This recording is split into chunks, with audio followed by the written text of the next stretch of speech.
Hello বন্ধুরা, আজকে ট্যাংরা মাছের ঝাল হবে। কিভাবে হবে সেটা দেখে নিন। ভালো লাগলে লাইক কমেন্ট করতে ভুলবে না, কেমন? যাই হোক, আমি এখানে কড়াই বসিয়ে দিয়েছি। কড়াইতে আমি তেল দিয়েছি। তেলটাকে আমি ভালো করে গরম করে নেব। অলরেডি কড়াইটা ভালো করে গরম করতে হবে, যেটি হোক ট্যাংরা মাছ অনেক সময় ফোটে, যার জন্য তেলটাকে ভালো করে গরম করে নিচ্ছি আমি। নিয়ে এখন আমি মাছটাকে লবণ হলুদ ভালো করে মেখে নেব। ভালো করে লবণ হলুদটা মেখে নিয়ে কিছুক্ষণের জন্য আমি মাছটাকে রেখে দিয়েছি। এবার আমি কড়াইতে তেল দিয়ে তেলটাকে ভালো করে নেড়ে চেড়ে দেবো, এধার ওধার করে নেড়ে চেড়ে দিয়ে। দেখতেই পাচ্ছ আমার তেলটা অনেকটা গরম হয়ে গেছে, আর তেলটা গরম হয়ে গেছে। এখন আমি মাছটাকে এক এক করে ছেড়ে দেবো। দেখো ট্যাংরা মাছগুলো বেশ বড় বড় ট্যাংরা মাছ। এবার আমি কড়াইয়ের মধ্যে দেব এক এক করে। আপনারা চাইলে হাত দিয়েও দিতে পারো, কোনো অসুবিধা নেই, কিন্তু হাত দিয়ে দিলে পরে কী হবে, অনেকটা কাছে দিয়ে দিতে হবে, যার জন্য গায়ে লাগার সম্ভাবনা থাকে। যার জন্য আমি খুন্তি দিয়েও দিই, আবার হাত দিয়েও দিই, যেটা আমার সুবিধা হয়। আপনাদের যেমন সুবিধা হবে তেমনভাবে দেবে, অসুবিধে নেই। আর মাছটার মধ্যে হাত দিলে পরে কী হবে, তখন বারবার হাতটা ধুতে হবে, তো সেই কারণে খুন্তি দিয়ে দেওয়াটাই বেশি বেটার। যাই হোক, মাছগুলো আমি এক এক করে মাছগুলো পুরো পাতিয়ে দিয়েছি। আর মাছগুলো এধার ওধার করে দিতে হবে। দিয়ে এবার মাছটাকে কিছুক্ষণ ঢেকে দিতে হবে। মাছটাকে আমি ঢেকে দিলাম। যদি ফুটবে তাহলে গায়ে তো লাগবে না। এবার আমি মাছ থালাটা উল্টে নিয়েছি। নিয়ে এবার দেখে নেবো যে আমার মাছগুলো ভাজা হয়ে গেছে কি না। যাই হোক, মাছগুলো হয়ে গেছে ভাজা, দেখতেই পাচ্ছ এক এক করে মাছগুলো পুরো ছেড়ে দিয়েছে। এবার এভাবে মাছগুলো এক এক করে পুরো পাল্টি করে দিতে হবে। আর কড়াইটা অলরেডি ভালোভাবে একটু গরম করে নিতে হবে। এটা খেয়াল রাখবে, সবসময় কড়াইটা একটু গরম করে নিতে হবে। মানে কড়াই গরম না করে মাছ দিলে পরে মাছটা লেগে যাবে, মাছটা ভেঙে যাবে। এবার আমার মাছগুলো এক করে পুরো পাল্টি করা হয়ে গেছে। এই মাছটা ব্যাগড়া করছে, ভীষণ উঠতে চাইছে না, মানে উঠে গেছে কিন্তু উল্টাচ্ছে না আর কি। সব মাছগুলো উল্টাতে পেরেছি, কিন্তু ওই মাছটা উল্টাচ্ছে না। এক এক করে দেখো, এই যে দিকতে নাড়াচ্ছে ওদিকে যাচ্ছে, ওদিকতে নাড়াচ্ছে এদিকে আসছে। লাস্ট পর্যন্ত আমি আবার হাত দিয়ে করে তারপরে উল্টে দিলাম মাছটা। বারবার ওই একই মাছটাই উল্টাচ্ছে না, কেমন বিরক্তি লাগছে। মানে ওই পিঠটা ভাজা হয়ে গেছে, ওই পিঠটা বসে আছে, কিন্তু উল্টে দিচ্ছি কিন্তু বারবারে হয়ে যাচ্ছে।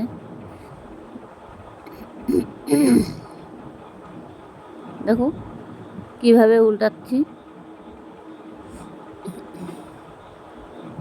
যাই হোক, মাছটাকে ভালো করে উল্টা দিতে হবে।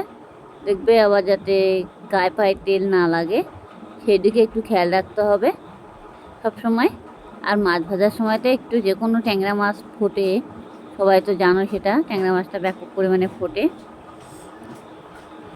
মাছটা অনেকক্ষণ থেকে চেষ্টা করছে খুন্তি দিয়ে উল্টানোর, উল্টাচ্ছে না।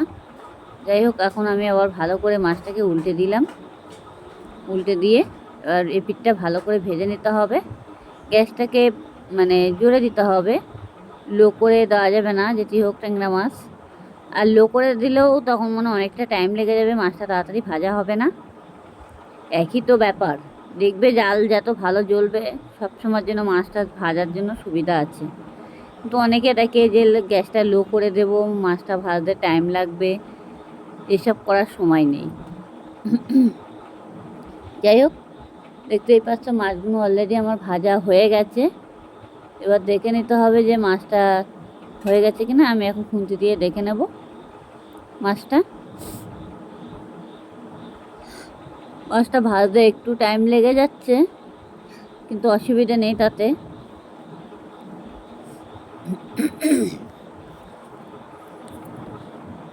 ট্যাংরা মাছটাকে ঝাল কীভাবে করবে, এবার আমি একটু টমেটো কেটে নিয়েছি, মশলাগুলো তাড়াতাড়ি করে কেটে কুটে গুছিয়ে নিলাম, গুছিয়ে এক সাইডে রেখে দিয়েছি। এবার এর মধ্যে বেশি কিছু মশলা না দিলেও চলবে। যাই হোক, আমি এখন মাছগুলো তুলে নেব, তারপর আমি মশলাটা পরে বলছি। মাছগুলো তুলে নেই। এই যে এক এক করে মাছগুলো আমার এভাবে তুলে নিতে হবে। দেখবে যাতে গায়েটায় না লাগে সেইভাবে তুলবে, আস্তে আস্তে করে, আলতোভাবে। গ্যাসটাকে এখন কমিয়ে দেবে, মাছগুলো এমনি দেখবে কড়া থেকে ছেড়ে দেবে, কড়াই নামানোর কোনো দরকার পড়বে না। আমার মাছটা ভাজা হয়ে গেছে। এবার কড়াইতে যা তেল ছিল দেখতেই পাচ্ছ, মাছটা অলরেডি ভাজা হয়ে গেছে আমার।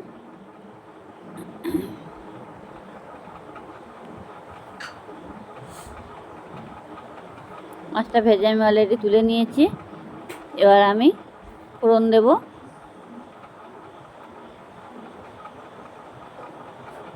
কালো জিরে ফোড়ন দিয়েছি অল্প করে।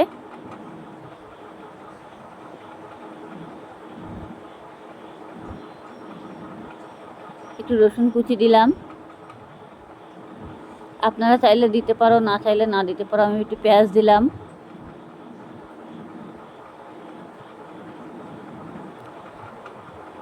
কালো জিরে ফোড়ন দিয়েও করতে পারো সর্ষে বাটা দিয়ে, কিন্তু আমাদের ঘরে বেশি সর্ষে বাটা খেতে চায় না, অনেকে গ্যাসের সমস্যা, সেই কারণে।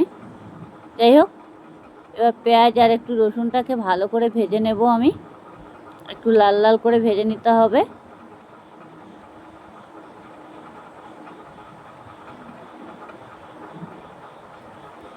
পেঁয়াজটাকে যত ভাজবে সাথে তরকারি টেস্টটাই অন্যরকম লাগবে।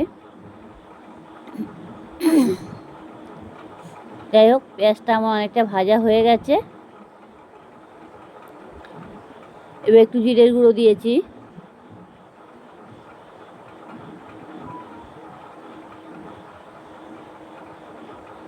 হলুদ গুঁড়ো দিলাম,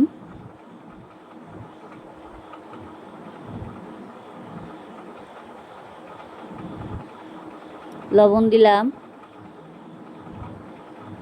লবণটা একটু বুঝে দেবেন, সেই বুঝে লবণটা দেবে যাতে পুড়ে না যায়, একটু খেয়াল রাখবে। এবার এটা আমি আবারও ভালো করে নাড়াচাড়া দিয়ে নেব। আর তেলের মধ্যে মশলা দিলে পরে তরকারির কালারটাও ভালো আসে, আর মশলার কাঁচা যে গন্ধ ভাবটা সেটাও থাকে না, আর তরকারিটা খেতেও খুব স্বাদ হয়।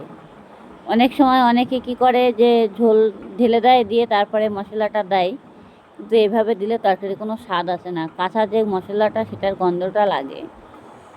যার জন্য সবসময় তেলের মধ্যে মশলা দিয়ে ভাজার চেষ্টা করবে, তাহলে তরকারির টেস্টটি অন্যরকম লাগবে, ভালো লাগবে, আর তরকারির কালারটাও সুন্দর আসবে। এটুকু একটু খেয়াল রাখবে। সবসময় মশলাটা তেলের মধ্যে দেওয়ার চেষ্টা করবে। মশলাটা ভাজা হয়ে গেলে অনেক সময় পেট খারাপ করবে না, পেটে গন্ডগোল হবে না, পেটের দুর্বলতা ভাব থেকে মুক্তি পাওয়া যাবে তেলের মধ্যে মশলাটা দিলে পরে। আর অনেক সময় কাঁচা মশলা খেলে পরে দেখবে কাঁচা মশলার গন্ধে পেট টেট ভার করবে। হালকা একটু চিনি দিয়ে দিয়েছি। এবার আমি টমেটো কেটে রেখেছিলাম, টমেটোটা দিয়ে দিলাম, আর 3-4টে লঙ্কা দিয়েছি। আপনারা যেমন লঙ্কা খাবেন তেমন দেবেন। আমাদের এমনিতে লঙ্কা খুবই কম খাওয়া হয়, অনেকে আবার ঝালটা বেশি খায়, আমরা আবার খেতে পারি না। অনেক সময় আমাদের ঘরে মানে লঙ্কা বেশি হয়ে গেলে তখন একটু চিল্লামিলি শুরু হয়ে যায়। যাই হোক, এটাকে আমি আবারও টমেটোটা ভালো করে পুরো ভেজে নিতে হবে। টমেটো গোটা থাকলে হবে না, তাহলে ঝোলটা গাঢ় হবে না। টমেটো গোটা থাকলে তাগিয়ে থাকবে, ভালো লাগবে না দেখতে। যাই হোক, দেখতেই পাচ্ছ আমার টমেটোটা একদম পুরো ভাজা ভাজা হয়ে গেছে। এটা ভালো করে মানে করে নিতে হবে, ভেজে নিতে হবে।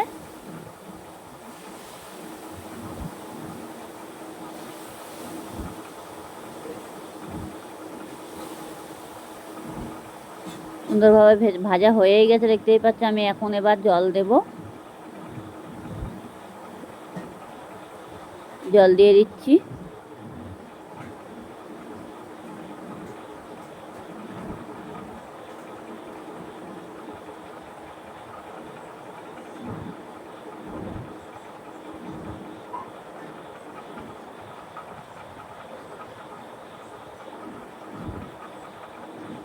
একটু নেড়ে চেড়ে ভালো করে এধার ওধার করে দিলাম, আর একটু হালকা পরিমাণে দিতে হবে জলটা। ব্যাস হয়ে গেল আমার জল দেওয়া। আপনারা যেমন যদি মনে করবেন যে একটু ঝোল ঝোল রাখবে, সেটা একটু জলটা তাহলে একটু বেশি দেবেন, আর যদি মনে করবেন না একটু মাখা মাখা মতো করবে, জলটা কম দেবেন। তাহলে যেই ফুটে উঠবে সেই মাছটা দিতে হবে, দিয়ে নামিয়ে দিতে হবে। যাই হোক, আমার ঝোলটা এখনও ফুটেনি। এবার আমি ভালো করে এটাকে ফুটিয়ে নেব।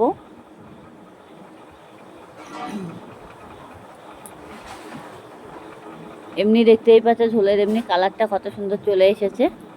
রান্নার পরে কালারটা আরও সুন্দর চলে আসবে। সব সময় তেলের মধ্যে মশলা দিলে পরে এটা খেতেও যেমন টেস্টি হবে, মশলাটা ভাজা ভাজাও হয়ে যাবে, তাই এটাও ভালো লাগবে।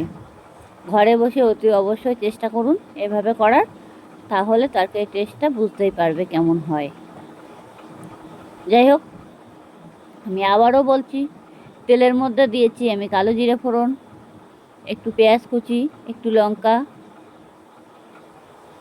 একটু রসুন কুচি দিয়েছি, আর টমেটো দিয়েছি। দিয়ে ভালো করে এটাকে ভেজে নিতে হবে। ভেজে নিয়ে তারপরে জল দিয়ে দিয়েছি। এবার জলটা দিয়েছি, দেখতেই পাচ্ছ আমার ঝোলটা এমনি অলরেডি ফুটে গেছে। এবার আমি ভালো করে এটা নাড়াচাড়া দিয়ে নেব। এবার যে বাকি যে মাছগুলো আমি ভেজে রেখেছিলাম, এই যে মাছগুলো ঢেলে দিচ্ছি। মাছগুলো ঢেলে দিয়ে এক এক করে মাছগুলো আমার পাতিয়ে দিতে হবে।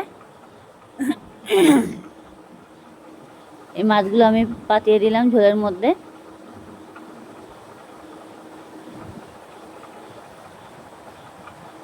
এবার আমি মাছটাকে ভালোভাবে ঢেকে দেব।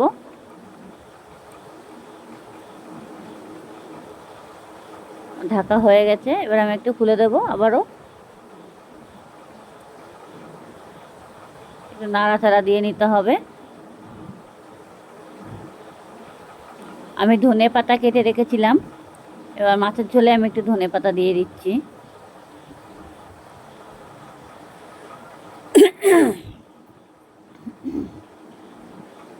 এবার ধনে পাতাগুলো একটু হালকা করে একটু নাড়াচাড়া দিতে হবে।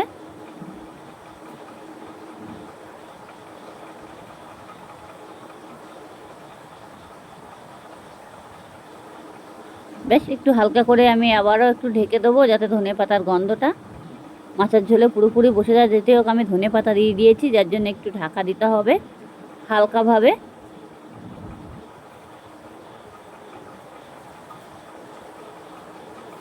আমি আবারও একটু ঢেকে দিলাম। হলো, আমি আবার কিছুক্ষণ পরে ফিরে আসছি। এবার আমি ঢাকাটা তুলে নেব। দেখো আমার মাছের ঝোলটা অলরেডি হয়ে গেছে।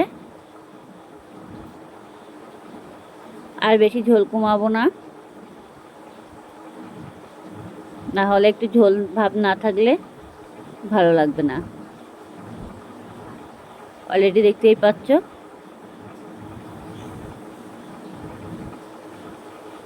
ঝোলটা অলরেডি কমপ্লিট। আমি একটা পাত্রের মধ্যে এখন ঢেলে নেব। গ্যাসটাকে অফ করে দিয়েছি। এরকম আমি পাত্রের মধ্যে ঢেলে নিয়েছি। দেখতেই পাচ্ছ আমার মাছের ঝোলটা কত সুন্দর কালার চলে এসেছে। ভালো লাগলে লাইক কমেন্ট করতে ভুলবে না, কেমন?